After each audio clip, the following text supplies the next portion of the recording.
네, 오늘 또 준비한 마지막 질문 해보도록 하겠습니다. 재건축 결의를 할 때 소유권 귀속에 대한 설명이 부족했다는 이유로 1년 정도 걸린 매도 청구 소송에서 재건축 조합이 패소했다고 하네요.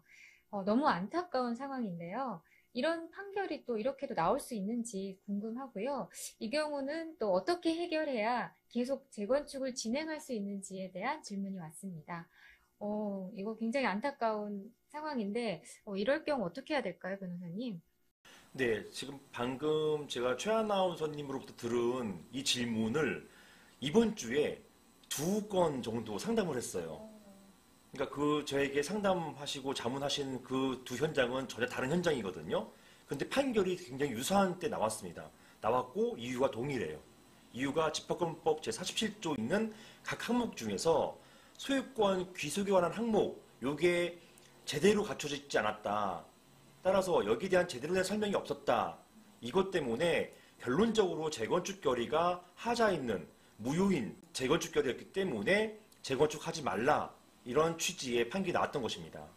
그래서 제가 항상 말씀드리지만 이런 소유권 귀속과 관련된 사안에 있어서는 가장 핵심이 되는 게 종전의 소유권자가 그 자리, 그 유사한 자리든 자기가 대물로서 소유권을 받을 수 있는지 이 가장 핵심이에요. 만약에 해당 구분 소유자가 소유권을 그 자리에 받지 못한다면 어떤 소유권을 줄 수 있는지 여기에 대한 명확한 설명이 있어야 된다는 것입니다. 상가 같은 경우는 상가를 재건축해가지고 오피스텔 25평짜리 준다 이렇게 하셨다고 하는데요. 제가 좀 더 확인해 보니까 여기에 오피스텔은 25평만 있는 게 아니었어요. 30평도 있었고 32평도 있었고 더 큰 평수도 있었습니다. 그러니까 25평만 준다는 것에 대해서 왜 내가 25평 받게 되는 것인지, 내가 다른 평수 받을 수는 없는 것인지, 이런 거에 대해서 나는 지금 상가 소유권을 지금 잃게 되는 상황이잖아요.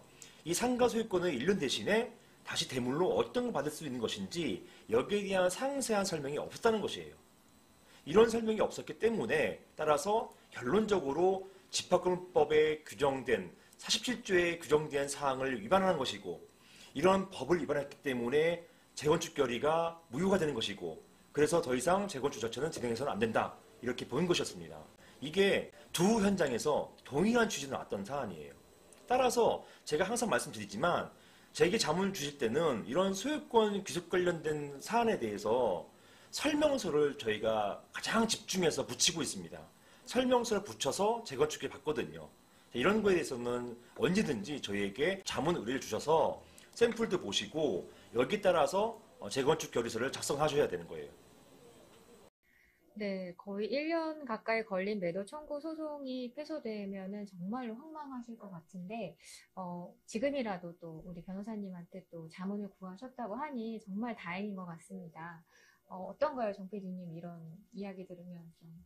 저는 이제 사실은 계속해서 이제 그런 변호사뿐만 아니라 이 라움에서 이제 일어나는 일들을 계속 이렇게 듣거나 이렇게 보면은 실질적으로 처음부터 아예 맡겼으면은 문제가 생기지 않을 일들인데 꼭 사람이 기본적으로 저희가 소탐 대실 제가 늘 하지 말라고 얘기하거든요. 네. 그러니까 조금 돈을 뭔가 아껴보겠다거나 아니면 지인을 통해서 잘한다는 사람 있잖아요. 특히 전문가가 아닌 나 그거 많이 해봤어. 그거 할 줄 알아. 이런 사람들의 얘기만 믿고 시작했다가 결국은 꼭 이런 문제가 생긴 다음에서야 이제 유튜브도 찾고 이제 블로그도 찾으면서 결국 이제 변호사님을 찾아오게 되는데 이게 사실은 작은 돈이 들어가는 사업들이 아니기 때문에 저는 이제 개인적으로 계속 이제 이 사건들을 들으면 저는 이제 일반인의 시선이잖아요. 근데 저도 분명히 지금 이런 자리를 안 가졌으면 이런 생각이 안 들었을 텐데 이걸 그냥 진행하는 게 아니라 전문가를 통해 가지고 이렇게 부준식 변호사님 같은 전문가를 만나서 상담을 받고 절차를 진행하는 게 실질적으로 결과적으로 보면 돈을 많이 오히려 아끼는 일입니다. 그러니까 부적절한 다툼이나 소송이 없이 이렇게 일을 진행하는 게 굉장히 유익한 거라는 생각이 저는 사실 많이 들어서요. 네, 네, 그렇게 맞습니다. 하는 게 좋을 것 같습니다.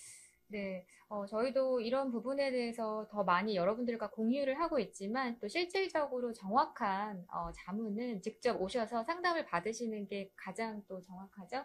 네, 정말로 좀 든든합니다. 그래도 우리 이런 모든 사안에 있어서 항상 대비하실 수 있고 또 제안을 해결책들을 제시해 줄 수 있어서 저희가 참 진행하면서도 참 든든한 생각이 드네요.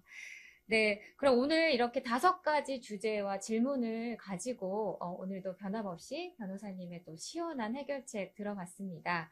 네, 이제 12월 정말로 가고 새해가 올 텐데 그동안 또 부종식 변호사의 또 상가 오피스텔 재건축 114와 함께 해주신 모든 시청자 여러분들이 올해 또 잘 건강하게 마무리하시고 아까 변호사님이 또 이야기해 주셨던 것처럼 호랑이 기운처럼 또 힘찬 그런 새해를 맞이했으면 좋겠다는 생각이 듭니다. 네, 오늘도 저희와 함께 해주셔서 정말 감사드리고요. 내년에는 더욱더 알차고 또 정확한 정보로 다시 찾아뵙도록 하겠습니다. 그럼 지금까지 부종식 변호사의 상가 오피스텔 재건축 114였습니다. 감사합니다.